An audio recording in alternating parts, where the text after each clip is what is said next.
लोग जाके ਉਹਨਾਂ ਨੂੰ ਮਿਸਯੂਜ਼ ਕਰਦੇ ਨੇ, ਉਹਨਾਂ ਦੀ ਸੈਕਸੁਅਲ ਹਰਾਸਮੈਂਟ ਕੀਤੀ ਜਾਂਦੀ ਹੈ, ਸ਼ੋਸ਼ਣ ਕੀਤਾ ਜਾਂਦਾ ਹੈ।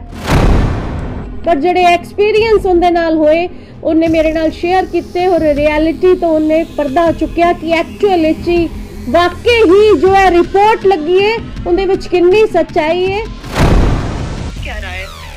और उसमें जो मैंने देखा वो बहुत ही अजीब था।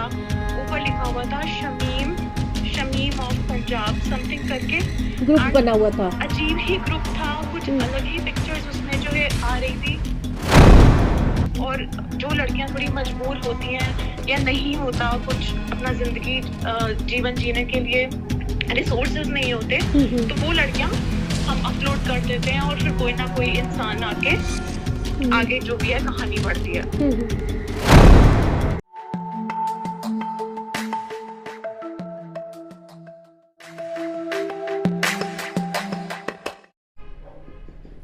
Good morning everyone. उम्मीद करदी हां तुसीं सारे ठीक ठाक होगे। पिछले दिनों ਆਪਾਂ ਇੱਕ ਬੜਾ ਹੀ ਸੰਜੀਦਾ ਮੈਟਰ ਤੇ ਗੱਲ ਕੀਤੀ ਸੀ ਕਿ ਕੈਨੇਡਾ ਵਿੱਚ ਸਾਡੇ ਜਿਹੜੇ ਪੰਜਾਬ ਦੀਆਂ ਬੇਟੀਆਂ ਜਾਂਦੀਆਂ ਨੇ ਤੇ ਕਿਸ ਤਰ੍ਹਾਂ ਉਹਨਾਂ ਨੂੰ ਬਹੁਤ ਸਾਰੀਆਂ ਪ੍ਰੋਬਲਮਸ ਵੀ ਹੁੰਦੀਆਂ ਨੇ ਤੇ ਕਿਸ ਤਰ੍ਹਾਂ ਕੁਝ ਲੋਕ ਜੋ ਕਿ ਇੱਕ ਕੈਨੇਡਾ ਦੇ ਹੀ ਨਿਊਜ਼ਪੇਪਰ ਨੇ ਇੱਕ ਰਿਪੋਰਟ ਲਗਾਈ ਸੀ ਕਿ ਉਧਰ ਦੇ ਇੰਡੀਆ ਦੇ ਪੰਜਾਬ ਦੇ ਲੋਕ ਜਾ ਕੇ ਉਹਨਾਂ ਨੂੰ ਮਿਸਯੂਜ਼ ਕਰਦੇ ਨੇ, ਉਹਨਾਂ ਦੀ ਸੈਕਸੁਅਲ ਹਰਾਸਮੈਂਟ ਕੀਤੀ ਜਾਂਦੀ ਹੈ, ਸ਼ੋਸ਼ਣ ਕੀਤਾ ਜਾਂਦਾ ਹੈ। ਇਹ ਬੜਾ ਹੀ ਸੰਜੀਦਾ ਮੁੱਦਾ ਹੈ ਸਾਡੇ ਪੰਜਾਬ ਵਾਸਤੇ, ਸਾਡੇ ਪੰਜਾਬ ਦੇ ਪਰਿਵਾਰਾਂ ਵਾਸਤੇ। ਇਹਦੀ ਸੰਜੀਦਗੀ ਨੂੰ ਦੇਖਦੇ ਹੋਏ ਸਾਡੇ ਕੋਲ ਬਹੁਤ ਸਾਰੀ ਲੜਕੀਆਂ ਦੇ ਮੈਸੇਜ ਵੀ ਆਏ, ਕੁਝ ਨੇ ਐਕਸਪੀਰੀਅੰਸ ਵੀ ਸ਼ੇਅਰ ਕੀਤੇ। ਉਹਨਾਂ ਚੋਂ ਹੀ ਮੈਨੂੰ ਬਹੁਤ ਹੀ ਮੇਰੇ ਦਿਲ ਨੂੰ छू के गया कि एक साडी बिटिया ने साडे नाल शेयर किते कि कुछ प्रॉब्लम्स उन्हें दसियां, एक्चुअल रियलिटी उन्हें सानू उधर दी दसी कि जदों ओ बाहर गई सी ते फर्स्ट टाइम उन्हों किस तरह प्रॉब्लम्स आईयां। अज वो साडे नाल हैगी है वॉइस मेल ते उनदी आइडेंटिटी नू आपां गोपनीय रखदे होए कि उन्हें एक रियलिटी मैनू दसी। 2-3 दिन उन्हें मेरे नाल गल कीती और ਉਹ ਮੈਨੂੰ ਪ੍ਰਾਊਡ ਹੈ ਕਿ ਉਹ ਇੱਕ ਬੀਇੰਗ ਅ ਡਾਟਰ ਹੁੰਦੇ ਹੋਏ ਉਹਨੇ ਮੈਨੂੰ ਕਿਹਾ ਕਿ ਮੈਮ ਜਿਸ ਕਿਸੇ ਵੀ ਲੜਕੀ ਨੂੰ ਮੇਰੀ ਹੈਲਪ ਦੀ, ਕਿਉਂਕਿ ਉਹ ਉਧਰ ਵੈਲ ਸੈਟਲਡ ਹੋ ਚੁੱਕੀ ਹੈ, ਮੇਰੀ ਹੈਲਪ ਦੀ ਜ਼ਰੂਰਤ ਪਏ ਤੇ ਮੈਂ ਪੱਕਾ ਉਹਦੀ ਹੈਲਪ ਕਰਾਂਗੀ, ਤੁਸੀਂ ਮੇਰਾ ਨੰਬਰ ਸ਼ੇਅਰ ਕਰ ਸਕਦੇ ਹੋ। ਮੈਨੂੰ ਬਹੁਤ ਪ੍ਰਾਊਡ ਫੀਲ ਹੋਇਆ ਕਿ ਇਹੋ ਜਿਹੀ ਬੱਚੀਆਂ ਵੀ ਨੇ ਜਿਹੜੀਆਂ ਸੈਟਲ, ਉਹਨੂੰ ਵੀ ਪ੍ਰੋਬਲਮਸ ਆਈਆਂ ਪਰ ਉਹਨੇ ਆਪਣੇ ਆਪ ਨੂੰ ਮਜ਼ਬੂਤ ਰੱਖਿਆ, ਫੈਮਿਲੀ ਨੇ ਸਪੋਰਟ ਕੀਤਾ। ਪਰ ਜਿਹੜੇ ਐਕਸਪੀਰੀਅੰਸ ਉਹਦੇ ਨਾਲ ਹੋਏ ਉਹਨੇ ਮੇਰੇ ਨਾਲ ਸ਼ੇਅਰ ਕੀਤੇ ਔਰ ਰਿਐਲਿਟੀ ਤੋਂ ਉਹਨੇ ਪਰਦਾ ਚੁੱਕਿਆ ਕਿ ਐਕਚੁਅਲ ਵਿੱਚ ਹੀ ਵਾਕਈ ਹੀ ਜੋ ਹੈ ਰਿਪੋਰਟ ਲੱਗੀ ਹੈ ਉਹਦੇ ਵਿੱਚ ਕਿੰਨੀ ਸੱਚਾਈ ਹੈ। ਅੱਜ ਉਹ ਮੇਰੇ ਨਾਲ ਹੈਗੀ ਹੈ ਲਾਈਨ ਤੇ ਆਪਾਂ ਸ਼ੇਅਰ ਕਰਦੇ ਹਾਂ, ਉਹ ਤੁਹਾਨੂੰ ਦੱਸੇਗੀ। ਹੈਲੋ ਬੇਟਾ ਜੀ। Hello ma'am. Good afternoon. How are you बेटा? How are you बेटा? हाँ जी मैम। How are you? आप कैसे हो? मैम मैं ठीक हूँ। हाँ थैंक यू। अब बेटा बताओ कि जो ये न्यूज़पेपर, कनाडा के न्यूज़पेपर ने एक रिपोर्ट में लिखा था कि पंजाब की डॉटर्स के बारे में, जो आपने मेरे से शेयर किया था, मैं आपके थ्रू थोड़ा सा लोगों को अवेयरनेस के लिए बताना चाहती हूँ कि एक्चुअल में इसमें कितनी रियलिटी है। हाँ जी मैम बिल्कुल। तो मैम ये कोई 5 साल पुरानी बात है जब मैं फर्स्ट टाइम बाहर आई थी। तो ऐसी आपस में पढ़ते हुए जान पहचान होती है किसी से, तो मैं मिली एक इंसान से। तो उस टाइम मैसेजिंग एप्स चलते थे सारे, तो बातचीत होती थी उस इंसान से। तो एक दिन मैंने देखा कि सामने फोन पड़ा था और फोन पे जैसे हम शादी के लिए पिक्चर्स खिंचवाते हैं, राइट, लड़कियां जब मैट्रिमोनियल के लिए खिंचवाती हैं, तो पिक्चर्स बार बार फोन बज रहा था। तो डेफिनेटली थोड़ा अजीब लगा, तो देखा, पूछा कि इतने ये कैसे पिक्चर्स हैं। तो सामने वाले ने इग्नोर कर दी, मुझे रिस्पॉन्ड ही नहीं किया। और मैंने पूछा भी, इंसिस्ट किया 2-3 बार कि नहीं बताओ है क्या ये। तो सामने वाले ने इतना जवाब ढंग से नहीं दिया मुझे। फिर मुझे लगा चलो ठीक है कोई बात नहीं। अगले थोड़े दिनों बाद सेम पर्सन की, सेम इंसान की मैंने गाड़ी खोल के देखी तो उसमें कुछ अजीब सा ही सामान पड़ा था, जो कि एक एक ठीक नॉर्मल सामान नहीं था वो। तो हम्म। मैंने बस उसको देखकर बंद कर दी गाड़ी और मैं अपना सोच में पड़ गई कि ये हो क्या रहा है, ये चल क्या रहा है। दिन बीतते गए, उसके बाद नेक्स्ट 1 वीक 10 दिन बाद फिर से दोबारा से मेरे सामने वही पिक्चर्स, बट इस टाइम पिक्चर्स जो थी वो कम्प्लीटली डिफरेंट थी। वो पिक्चर्स दोबारा आई, मैंने वो फोन उठा लिया और मुझे अजीब लगा कि नहीं, यू नो, ऐसा नॉर्मली नहीं होता है। वो मैसेजिंग ऐप खोल के देखा तो मैंने सामने वाले से क्वेश्चन किया कि ये चल क्या रहा है, और उसमें जो मैंने देखा वो बहुत ही अजीब था। ऊपर लिखा हुआ था शमीम ऑफ पंजाब समथिंग करके ग्रुप बना हुआ था। अजीब ही ग्रुप था, कुछ अलग ही पिक्चर्स उसमें जो है आ रही थी।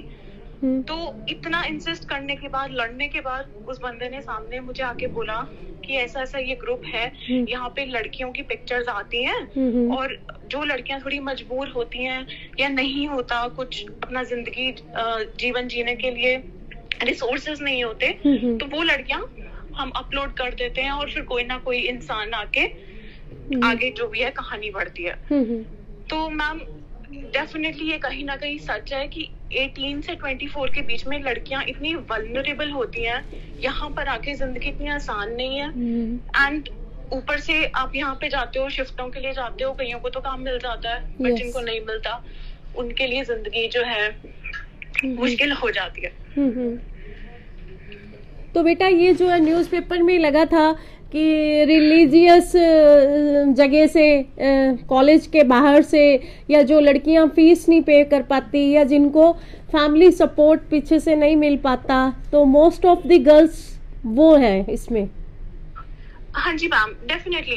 अब जो तो पीछे से फाइनेंशियली बैकग्राउंड स्ट्रांग है उनको तो जरूरत नहीं है, अगर बाई चांस यहाँ नहीं भी काम मिला तो पैसे पीछे से आ जाते हैं। लेकिन जो यहाँ पर एक लिमिटेड रिसोर्सेज के साथ, थोड़े पैसों के साथ आते हैं, उनको तो यहाँ काम करना ही पड़ता। नहीं, काम तो बेटा सबको ही बाहर जाके फीस करना भरने पड़ता के है, लिए, अपने और खर्चे चलाने के लिए, जिंदगी तो इतनी यहाँ पे आसान नहीं है। तो आपके साथ भी कुछ ऐसा किसी ने करने की कोशिश की थी? मैम मुश्किलें मुझे बहुत आई थी कि पहले जब मैं शिफ्टों पे जाती थी तो कभी कभी तो पहले 1 साल में सिर्फ 5 घंटे काम मिलता था, 7 घंटे काम मिलता था, कभी कभी तो मिलता ही नहीं था। तो बहुत मुश्किलें थी, इतनी मुश्किल से किराया निकलता था कभी कभी तो। लेकिन फिर धीरे धीरे करके 2-3 साल इंसान के कॉन्टैक्ट्स बनते हैं और आप थोड़ा सेटल डाउन हो जाते हो, तो चीजें हल्की सी आसान होती हैं, लेकिन स्टार्टिंग डेज तो मुश्किल होते हैं। मुश्किल होती है। तो आपको ये लगता है कि पंजाब से जो गर्ल्स जाती हैं उनको ज़्यादा प्रॉब्लम्स हैं और पंजाब के ही लोग उनको मिसयूज करते हैं, गलत रास्ता दिखाते हैं? मैम सबको प्रॉब्लम नहीं आती, अब जिनको एक्सपोजर है थोड़ा बहुत तो डेफिनेटली वो एडजस्ट कर लेते हैं, लेकिन जिनको बिल्कुल भी नहीं पता, कभी कुछ देखा ही नहीं, एक्सपोजर बिल्कुल भी नहीं है, उनके लिए थोड़ा सा मुश्किल हो सकता है। अब यहाँ पे ऐसे बहुत सारे बच्चे हैं जिनके लिए जिंदगी बहुत अच्छी है एंड एंजॉय करते हैं, लेकिन डेफिनेटली जिनको एक्सपोजर कम है, डिफिकल्टीज थोड़ी बहुत तो आती हैं उनको। पर जो आपने मुझे बताया था कि आप किसी के घर में रहते थे, वो लेडी का यही काम था, वो ऐसे गर्ल्स को भेजती थी, फिर आपके दोस्तों ने बताया तो आपने उस लेडी का घर छोड़ दिया, तो ऐसे? हाँ जी मैम, तो ये भी एक एक्सपीरियंस हुआ था मेरे साथ। ये भी आज से 4 साल पुरानी बात है। एक घर में मैं रहती थी, वो लेडी थी अपनी हमारे जैसी थी एंड उनके फैमिली सब बहुत अच्छे थे, लेकिन मैं जानती नहीं थी, मैं तो उनके घर में रह रही थी। लेकिन वो मुझसे अजीब तरीके की बातें करती थी और वो अलग अलग घर में लोगों को बुलाती थी, तो अजीब लगता था। लेकिन अब सामने वाले का घर है तो मैं क्या बोल सकती थी, मैं तो अपने एक कमरे में रहती थी। तो एक दिन मैं उस लेडी के साथ बाहर जा रही थी शॉपिंग करने के लिए, तो मेरे कुछ क्लासमेट्स ने मुझे देखा और बोला कि आप उस लेडी के साथ क्या कर रहे थे? तो मैंने बोला कि नहीं, मैं तो शॉपिंग करने जा रही थी। तो वहां पे उन्होंने मुझे बताया कि ये लेडी जो है ये तो लड़कियों के साथ ये सब करती हैं, उनको अलग अलग मेन से मिलवाती हैं, बंदों से मिलवाती हैं, तो आपको नहीं जाना चाहिए। तो दैट्स इट, वही एक आखिरी महीना था और मैं वहां से चली गई उसके बाद। चलो बेटा, थैंक यू सो मच, आपने जो मुझे पहले भी बताया कि ऐसी मुश्किलें जो लड़कियां स्ट्रॉन्ग हैं और जिनको फैमिली सपोर्ट है उनके लिए रहा आसान है। अदरवाइज जो बेचारी बिल्कुल ही जिनको यहाँ से एक्सपोजर नहीं मिला, मुश्किल है। चलो हम उम्मीद करते हैं आप अपनी लाइफ में सेटल हो चुके हो। मेरी बहुत सारी शुभकामनाएं आपको बेटा, हम टच में रहेंगे। Thank you so much ma'am. Thank you बेटा, थैंक यू। ਤੇ ਐਸੀ ਸਾਡੇ ਨਾਲ ਅੱਜ ਇੱਕ ਲੜਕੀ ਜਿਹੜੀ ਤਿਆਰ ਹੋਈ ਸੀ ਗੱਲ ਕਰਨ ਵਾਸਤੇ, ਦੱਸਣ ਵਾਸਤੇ ਉਧਰ ਦੀ ਰਿਐਲਿਟੀ ਬਾਰੇ। ਪਰ ਹੋਰ ਵੀ ਬਹੁਤ ਸਾਰੀ ਲੜਕੀਆਂ ਨੇ ਮੈਸੇਜ ਭੇਜੇ, ਨਹੀਂ ਹਿੰਮਤ ਜੁਟਾ ਪਈਆਂ ਅੱਗੇ ਆਉਣ ਦੀਆਂ। ਅਫਕੋਰਸ ਪੰਜਾਬ ਦੀਆਂ ਸਨ ਧੀਆਂ। ਤੇ ਅੱਜ ਮੈਂ ਤੁਹਾਡੇ ਰਾਹੀਂ ਇੱਕ ਮੈਸੇਜ ਦੇਣਾ ਚਾਹੁੰਦੀ ਹਾਂ ਕਿ ਭੇਜੋ ਜ਼ਰੂਰ ਬੱਚਿਆਂ ਨੂੰ ਬਾਹਰ। ਜੇ ਬੱਚੇ बाहर जाके कुछ अलग तो करना चाहते ने, स्टडी बेस ते या काम करने वास्ते जाना चाहते ने, जरूर भेजो। पर घट तो घट बच्चों के टच च रहो पूरा। उन्होंने फाइनैंशली भी जब तक बच्चे सैटअप नहीं हो जाते, सैट नहीं हो जाते, उधर जाके पूरी तरह तक इंडिपेंडेंट नहीं हो जाते, फाइनैंशली भी सपोर्ट ना करो। मैं कुछ पेरेंट्स को देखे जेड़े जेड़े 15-15 20-20 लाख रुपया ला के अपने बच्चों को भेज देंगे ने और उस तो बाद 2 महीने बाद ही प्रेशर बनाना शुरू कर देंगे ने कि भेजो पैसे, भेजो पैसे। कित्थों भेजणगे पैसे? इस चीज़ नूं साडे पंजाबी पेरेंट्स नूं कंसीडर करना पएगा कि बहुत है उधर दी अलग दी दुनिया। कई बारी बच्चों को काम ही नहीं मिलता, जिस तरह इस बिटिया ने सानू दसिया कि कई बारी 5-5 7-7 घंटे की शिफ्ट होंदी है और कई बारी काम मिलता ही नहीं। तो इस चीज़ नूं साडे पेरेंट्स नूं समझना पएगा, बड़ा संजीदा मुद्दा है। आपां अपनी स्टेट गवर्नमेंट के थ्रू, भारत सरकार के थ्रू बाहर दी कैनेडियन गवर्नमेंट नूं भी लिखांगे कि यह मामला थोड़ा जा ध्यान देन योग्य है। मैं नहीं चाहती साडी पंजाब दी धीआं दे नाल कोई भी मुश्किल होए। और हुण चीज़ां शायद 3-4 साल पुरानियां कुछ चीज़ां भी ने, पर कुछ बच्चे अपनी भी अपना जड़ा मोरल सपोर्ट एकदम थल्ले सुट देंदे ने या उधर दी ग्लैमरस लाइफ उन्होंने अट्रैक्ट कर दी है। कुछ ऐदा दे भी बच्चे ने जड़े अपने कंसेंट दे नाल राह भटक जाते हैं। तो पेरेंट्स नूं देखना होएगा कि साडे बच्चे किन्ने को स्ट्रोंग ने, किन्नी को बाउंड्री क्रॉस कर सकते हैं और साडा ट्रस्ट कित्थे स्टैंड करता है। अपील है और उम्मीद करती हैं तुसीं यह मैसेज मेरा वध तो वध पेरेंट्स के नाल अगे शेयर करोगे ताकि पेरेंट्स नूं यह समझ आ सके कि बच्चों नूं बाहर भेज के ही अपनी जिम्मेदारी तो मुक्त नहीं हो सकते। Thank you. जय हिंद।